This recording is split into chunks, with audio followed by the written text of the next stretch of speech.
ಮಳೆಗಾಲ ಆರಂಭ ಆಗಿದೆ. ಅದರಲ್ಲಿ ಅಂತೂ ಉಡುಪಿ ಮತ್ತು ದಕ್ಷಿಣ ಕನ್ನಡದಲ್ಲಿ ಮಳೆ ಮೀರಿದ ಅತಿ ಮೀರಿ ಮಳೆ ಆಗ್ತಾ ಉಂಟು, ನಿಮಗೆಲ್ಲರಿಗೆ ಗೊತ್ತುಂಟು. ಆದರೆ ಈ ಮಳೆಗಾಲದ ಸಮಯದಲ್ಲಿ ನಮಗೆ ಜೀವಕ್ಕೆ ಹಾನಿ, ಜೀವವನ್ನು ಕಟ್ಟಿಟ್ಟ ಬುತ್ತಿ ಅಂತೇಳಿ ಈ ಮೆಸ್ಕಾಂ ಅಧಿಕಾರಿಗಳಿಂದ ಆಗುವಂಥ ಕರೆಂಟ್ ಸಮಸ್ಯೆ. ಈ ಸಮಸ್ಯೆಯಿಂದಾಗಿ ಹಲವಾರು ಜೀವವನ್ನು ಬಿಡ್ತಾರೆ. ಮಕ್ಕಳು ಶಾಲೆ ಹೋಗುವ ಸಂದರ್ಭದಲ್ಲಿ ಮಕ್ಕಳಿಗೆ ಅನಾಹುತ ಆಗುವುದು, ಮರಗಳು ಕಡೆಯದೆ ಕರೆಂಟ್ ವೈರನ್ನು ಹಾಕಿದ ಸಂದರ್ಭದಲ್ಲಿ ಶಾರ್ಟ್ ಸರ್ಕ್ಯೂಟ್ ಆಗಿ ಮರದಕ್ಕೆ ಶಾಕ್ ಹೊಡೆದು ಜನರು ಸಾಯುವಂಥದ್ದು. ಆ ಮಳೆಗಾಲದ ಸಂದರ್ಭದಲ್ಲಿ ಇದ್ದ ಮರಗಳನ್ನು ತೆಗೆಯದೆ ಮರ ಬಿದ್ದು ಜನರು ಸಾಯುವಂಥದ್ದು. ಇಂಥದ್ದು ಜೀವವೇ ಹೋಗುವುದ ವಿನಃ ಜೀವ ಉಳಿಯುವ ಸಂದರ್ಭ ಇದಲ್ಲ. ಆದರೆ ಇಷ್ಟೆಲ್ಲ ಸಮಸ್ಯೆ ಆಗಲಿಕ್ಕೆ ಮೂಲ ಕಾರಣಗಳು ಯಾರಂತ ಹೇಳಿದರೆ ಅಧಿಕಾರಿಗಳೇ. ನೇರವಾಗಿ ಹೇಳ್ತೇನೆ, ಯಾಕಂತ ಹೇಳಿದರೆ ಮೆಸ್ಕಾಂ ಅಧಿಕಾರಿಗಳು ಎಷ್ಟರ ಮಟ್ಟಿಗೆ ನಿರ್ಲಕ್ಷ್ಯ ವಹಿಸ್ತಾರೆ ಅಂತ ಹೇಳಿದರೆ, ವರ್ಷದಲ್ಲಿ 12 ತಿಂಗಳಲ್ಲಿ 4 ತಿಂಗಳು ಮಾತ್ರ ಮಳೆಗಾಲ, ಉಳಿದ 8 ತಿಂಗಳು ಮಳೆಗಾಲ ಇರುವುದಿಲ್ಲ.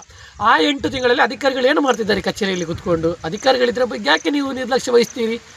8 ತಿಂಗಳು ಬಿಸಿಲಿರ್ತದೆ, ಹೇಗೆ ಹೋಗ್ತದೆ ಜೀವನ ಅಂತೇಳಿ ಮಾಡಿಕೊಂಡು ಈ 4 ತಿಂಗಳಲ್ಲಿ ನೀವು ಬಿದ್ದುಕೊಂಡು ಎದ್ದುಕೊಂಡು ಇಡೀ ಕರೆಂಟ್ಗಳನ್ನಕ್ಕಾಗಲಿ ಮರಗಳನ್ನು ಕಡಿಯುವುದಾಗಲಿ, ಮರಗಳು ಬಿದ್ದ ಮೇಲೆ ಅದನ್ನು ತೆಗೆಯುವುದಂತಾದರೆ ಇದರ ಮುಂಚೆ ನೀವೇನು ಮಾಡ್ತಿದ್ರಿ?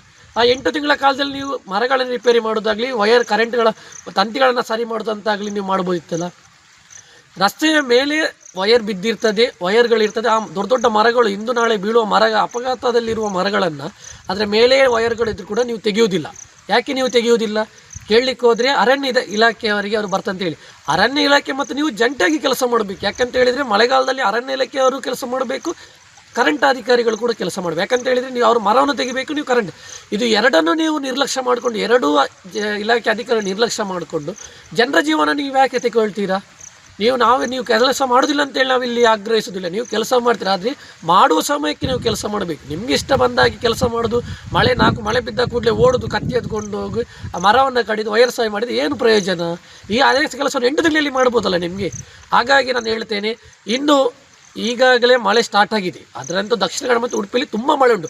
ಅಧಿಕಾರಿಗಳು ನೀವು ಎಷ್ಟೇ ಕರೆ ಮಾಡಿ ತೆಗೆಯುವುದಿಲ್ಲ. ಯಾಕೆ ನೀವು ಅಧಿಕಾರಿಗಳು ತೆಗೆಯುವುದಿಲ್ಲ? ನೀವು ಹೆಲ್ಪ್ಲೈನ್ ನಂಬರ್ ಕೊಡ್ತೀರಿ, ಸಹಾಯವಾಣಿ ತೆಗೆದ್ರೆ ಯಾವಾಗಲೂ ಬಿಸಿ. ಅಧಿಕಾರಿಗಳಿಗೆ ಎಲ್ಲೆಲ್ಲಿ ಗ್ರಾಮಗಳಲ್ಲಿ, ತಾಲೂಕುಗಳಲ್ಲಿ ಮೆಸ್ಕಾಂ ಅಧಿಕಾರಿಗಳಿದ್ದಾರೆ. ನೀವು ಕರೆ ಮಾಡಿದರೆ 1 ಸಲ ತಪ್ಪಿದೆ 2 ಸಲ ಕರೆ ಮಾಡಿದರೆ ಬ್ಲಾಕ್ ಮಾಡ್ತಾರೆ, ಇಲ್ಲಾಂದರೆ ಕರೆ ರಿಸೀವ್ ಮಾಡೋದಿಲ್ಲ. ಇಂಥ ನಿರ್ಲಕ್ಷ್ಯ ನೀವು ಯಾಕೆ ಮಾಡ್ತೀರಿ? ನೀವು ವರ್ಷ ಇಡೀ ಮೆಸ್ಕಾಂ ಅಧಿಕಾರಿಗಳ ಕೆಲಸ, ನಿಮ್ಮೇನು ಕೆಲಸ? ಕರೆಂಟ್ ಕಂಬ ಇಲ್ಲಿ, ಮರಗಳಲ್ಲಿ ಅದನ್ನು ತೆಗೆದು ಕರೆಂಟ್ಗಳು ಯಾರಿಗೆ ಜನರಿಗೆ ಹಾನಿಯಾಗೋ ರೀತಿಯಲ್ಲಿ ನೀವು ಸೇವ್ ಮಾಡುವುದು ನಿಮ್ಮ ಕೆಲಸ. ನೀವು 8 ತಿಂಗಳ ಕೆಲಸ ಮಾಡದೆ 4 ತಿಂಗಳಲ್ಲಿ ನೀವು ಹೋರಾಟ ಮಾಡಿದರೆ ಏನು ಪ್ರಯೋಜನ? ಈಗ ಎಲ್ಲಾದರೂ ಕರೆಂಟ್ ಮರ, ದೊಡ್ಡ ದೊಡ್ಡ ಬೀಳೋ ಮರಕ್ಕೆ ಕರೆಂಟ್ ವೈರ್ ಹೋಗಿರ್ತದೆ, ಬಿದ್ದ ಕೂಡಲೇ ವ್ಯಕ್ತಿಗಳು ಸಾಯ್ತಾರೆ. ನೀವು ಪರಿಹಾರ ಕೊಡ್ತೀರಿ, ಪರಿಹಾರ ಕೊಡುವ ಮುಂಚೆ, ಆ ಪರಿಹಾರ ಕೊಡೋದು ಯಾಕೆ ನೀವು ಕೊಡ್ತೀರಿ? ಪರಿಹಾರ ಕೊಡುವ ಮುಂಚೆ ಜನರು ಸಾಯದ ರೀತಿಯಲ್ಲಿ ನೀವು ಅದಕ್ಕೆ ವ್ಯವಸ್ಥೆಯನ್ನು ಮಾಡಬೇಕಾಗ್ತದೆ. ಹಾಗಾಗಿ ಅಧಿಕಾರಿಗಳು ನೇರ ನಿರ್ಲಕ್ಷ್ಯ ಮಾಡ್ತೀರಿ. ನೀವು ಬೇಕಾದಷ್ಟು ಇಡೀ ರಾಜ್ಯದಲ್ಲಿ ಮೆಸ್ಕಾಂ ಅಧಿಕಾರಿಗಳು ನಿರ್ಲಕ್ಷ್ಯದ ಮೇಲೆ ನಿರ್ಲಕ್ಷ್ಯ, ಎಷ್ಟು ಜನ ಸತ್ರು ಕೂಡ ನಿಮ್ಮ ನಿರ್ಲಕ್ಷ್ಯ ಬಿಟ್ಟು ಹೋಗೋದಿಲ್ಲ. ಹಾಗಾಗಿ ನೀವು ಈಗ ಕಂಬಿಟ್ಕೊಂಡು ಹೋಗೋದಲ್ಲ, ಇದು 8 ತಿಂಗಳ ಮುಂಚೆ ಸೇವೆಯನ್ನು ಮಾಡ್ತಿದ್ವಿ ನೋಡಿ. ಬಡ ಮಕ್ಕಳು ಕೊಡೆ ಇಟ್ಕೊಂಡು ನಡ್ಕೊಂಡು ಹೋಗ್ತಾರೆ, ನಡ್ಕೊಂಡೋ ಸಂದರ್ಭದಲ್ಲಿ ರೋಡಿನ ಬದಿಯಲ್ಲಿ ಹೋಗ್ತಾರೆ. ಎಲ್ಲಿಯೇ ಜೋರು ಗಾಳಿಗಳು, ಮಳೆ ಬರುವಂಥ ಸಂದರ್ಭದಲ್ಲಿ ವಯರ್ ಬಿದ್ದಂತಾದರೆ ಆ ಚಿಕ್ಕ ಮಕ್ಕಳಿಗೆ ನಾಳೆ ಏನಾದರೂ ಅನಾಹುತ ಆಗಿ ತನ್ನ ಸಾವನ್ನಪ್ಪಿದರೆ ಯಾರು ಹೊಣೆ?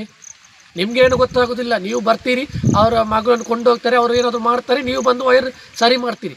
ಆ ಕೆಲಸವನ್ನೇ ನೀವು ಮೊದಲು ಮಾಡಬೇಕು. ಹಾಗಾಗಿ ನಿಮಗೆ ನೇರವಾಗಿ ನಾನು ಆಗ್ರಹಿಸ್ತೇನೆ, ಮೆಸ್ಕಾಂ ಅವರಿಗೆ, ನೀವು ಎಚ್ಚೆತ್ತುಕೊಳ್ಳಲೇಬೇಕು, ನಿರ್ಲಕ್ಷ್ಯ ತೋರಿಸಬೇಡಿ.